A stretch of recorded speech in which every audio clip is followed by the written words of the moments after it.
So one thing that is always interesting is the way a music artist family or estate deals with putting out their unfinished work from said artist after they pass away. When you look at someone like Mac Miller, his family has put on a masterclass in these efforts, releasing only one album from his catalog that he was already working on before he passed away, despite Mac having thousands of unreleased songs. Mac's family has also celebrated his life, throwing events to commemorate him, getting some of his lesser mainstream music onto streaming platforms by getting sample clearance, and giving those songs amazing visuals in doing so as well. So Mac is an example of everything that could be done the right way after an artist dies. And to me, rappers like XXXTentacion and Juice WRLD have been done so painfully wrong by former friends, managers, and really the list goes on. Specifically today though, I will be focusing on Juice WRLD, and one of the main people to do him wrong has been his fiancée who goes by Lotti, who met Juice only a year before his death in 2018. From the start, it was apparent that this chick was pretty much just a rap groupie, bouncing around from Smoke Perp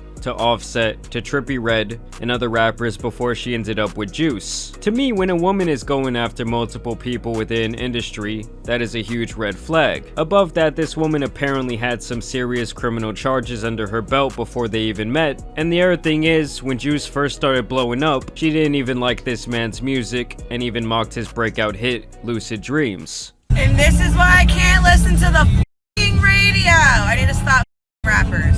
You have a small dick. Regardless, these two were apparently in love, and one of their shared interests in their relationship seemed to be doing drugs, especially Percocets, which as we all know would eventually take Juice WRLD's life on December 8th of 2019 when he was flying from California to Chicago in his private plane and got word that the feds would be waiting on him at the airport. Of course, knowing that he had these perks, several bottles of prescription codeine, reportedly over 70 pounds of weed, and guns on board, he felt like he was completely screwed. This is when he decided to drink an estimated pint of lean, as well as pop 20 pills, which would lead to his eventual OD. Yeah, 9 minutes inside the Atlantic Airport. They've got a guy seizing in here. Now obviously Juice WRLD did not have the right people around him, and that's been even more apparent after his death, and though it has now been over 4 years since that day, his legacy has lived on through his cult-like fan base. And for a couple of those years, this woman was definitely celebrated by that fan base as the muse who inspired some of his best songs, and she was kinda seen as their queen who was left widowed. And it wasn't until around 2 years ago now when the narrative started to turn on her, first when she began to insinuate that his death was not due to an overdose, and that there was some foul play involved with his autopsy that she was legally obligated from discussing. You guys think he died from a drug overdose? You're wrong! You're wrong! Literally, you're wrong! So suck a dick, okay?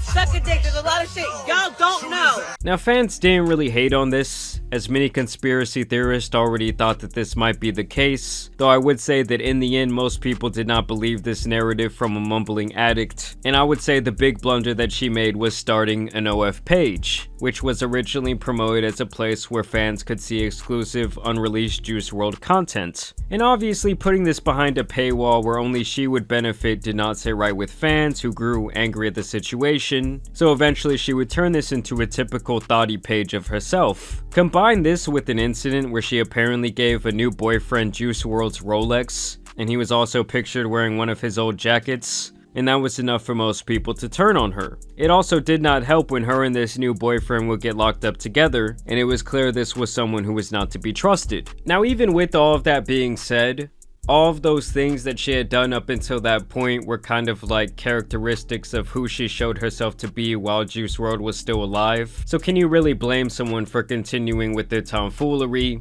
I do not know. But now it's gotten to a point where this girl, Lotti, has really hit an all-time low when it comes to disrespecting the life of her deceased boyfriend. And of course she did it through her degenerate OF page. So she apparently sent this message out to her followers over there on OF, smashing my famous ex. Hackers are trying to threaten me to leak my old tape with my ex-fiancé Juice WRLD. I don't give a fuck anymore, I'll leak it myself. It's been a long time since I've been banged rough with some BBC like this. I'm so mad that I'm adding every nude I ever sent him. I know you will at least enjoy it. I can't believe I'm actually sending this, but I can't be threatened anymore. And as you guys can see, there is a preview there that I had to censor. And she is asking these fans for $30 to receive these exclusive images and videos. Now, obviously, assuming this is real and that her page hasn't been hacked or something like that, this has to be one of the most downright disgusting things I've ever seen someone online do, especially in the name of just making a quick buck. I mean, obviously, with Juice WRLD being gone, he cannot contest to any of this. And if this is all real, I smell like a major lawsuit in her future.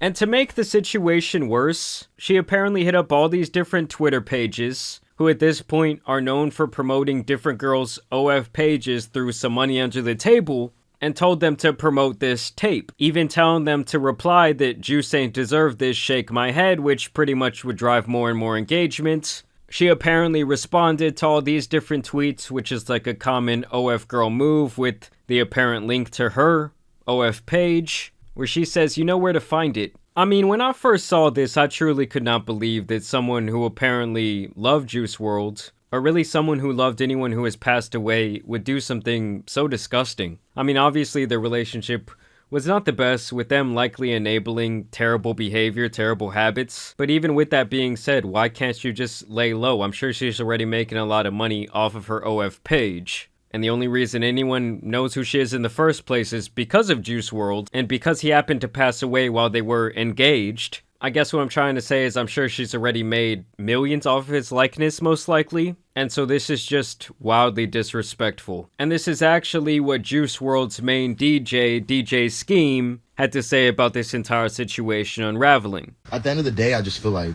that shit is hella disrespectful. I feel disrespected. I feel like you spitting in my face. Like you spitting in everybody's face. Everybody that was there for you. It's been the biggest joke ever, actually. Like, how could you, like, why, like, I don't understand why people need to crash out. Like, what do you gotta crash out about? This man gave you everything. This man gave you a life, everything that a lot of the things that a lot of us have are because of him and him blessing us and what he did for us. Whether it be music, being a producer, whether it be a lover, whatever the may be, he did a lot for us, not because he wanted us to love him for the things that we did for him, but because he loved to do those things for us because he loved us. I just feel like people throw that shit out the window. It shit hurt my heart, for real. So obviously this whole situation is just horrible. I do wish that more often when these artists pass away, people would really just let them rest in peace and not use their likeness just for all these different little cash grabs. Obviously during his life, Juice WRLD battled his own demons. There was a lot of stuff going on in the background, but no one deserves something like this. I want to know what you guys think about this entire situation down below. But as you guys know, it's been your boy the Tan Superman, and some other rap news out here needs to be covered, so I'm out. Peace.